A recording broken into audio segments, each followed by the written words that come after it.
তোমাদের সাহস হয় কি করে যে রাজাকে রেখে হাসাহাসি করো?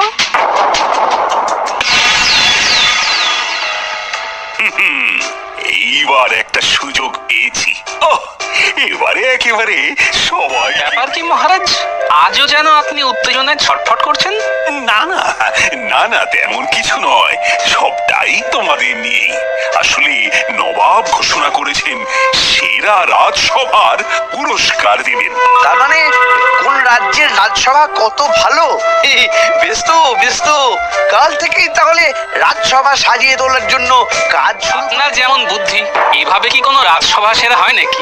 রাজসভা সেরা হয় তার সভাসদদের গুণে। আমি চাই আমার সভাসদরা কে কেমন গুণের সবাই সেটা জানুক। তাহলে মহারাজ আপনি ধরে নিতে পারেন যে পুরস্কার কৃষ্ণনগর রাজসভায় পেয়ে গেছে। সব দিক থেকে এমন গুণবান সভাসদ আর কোন রাজ্যে আছে?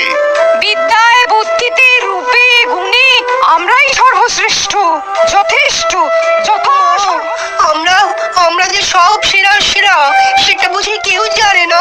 কেউ জানুক না জানুক, আমি তো জানি আমার এক একজন সভাসদ যেন এক একটা রত্ন।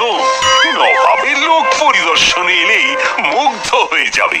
সে তো বটেই, তবে রত্নগুলো খাঁটি না নকল সেটা তো দেখতে হবে। আমার তো মনে হয় গোপালের দুর্বলতাই বরং আমাদের সবাইকে মিলে পুষিয়ে দিতে হবে। যদি পুরস্কার না জোটে তবে বুঝতে হবে গোপালের ভাড়ামোর জন্যই ফসকেছে। হ্যাঁ, না না, তাহলে গোপাল তুমি বরং কয়েকদিন বাড়িতে বিশ্রাম নাও, কি পরিস্থিতি বুঝে না হয় তোমাকে ডেকে নেব। সেই ভালো। আপাতত আপদ বিদেয় হলো। আমি যাব।